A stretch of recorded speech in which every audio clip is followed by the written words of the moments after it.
If there's one question I get asked the most, it's how I make my videos. I've had this idea for a while now, and I thought that this would be a good time to do it. In my videos, I try to have an emphasis on storytelling, filmmaking, lighting, and there's been a lot of things I've picked up along the way. I guess the closest thing you can call it is a cinematic vlog, but that's still a very loose term. So I asked you guys what you're most curious about, and today we're gonna dive into what goes into a Life of Riza video.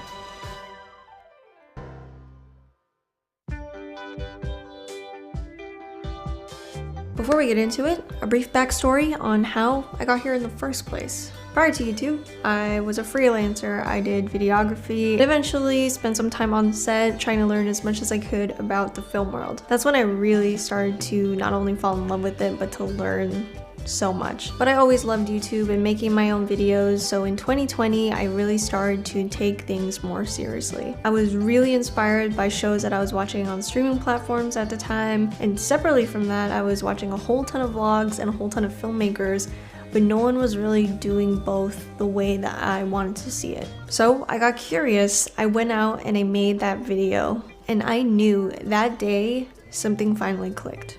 And that became what I now call the cinematic vlog. And I just made that up one day when somebody asked me to describe my videos, and that was what I thought of. I'll talk about building style a little bit later, but that is essentially what ignited what my videos are today. That being said, whether I'm filming alone, vlogging on the go, or with a small crew on bigger projects, there are things that almost never change no matter what kind of video I'm doing. And these are the foundations when you tune into a video of mine.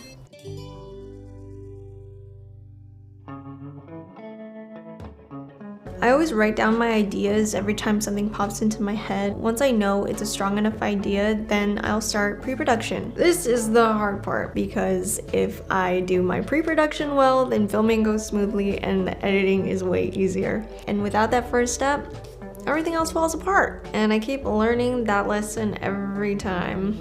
Sometimes pre-production looks like just a basic outline, and other times it's a more detailed script. But mostly it's somewhere in between with bullet points to keep me on track. Either way, I like to have a plan. There are many different ways you could structure a story.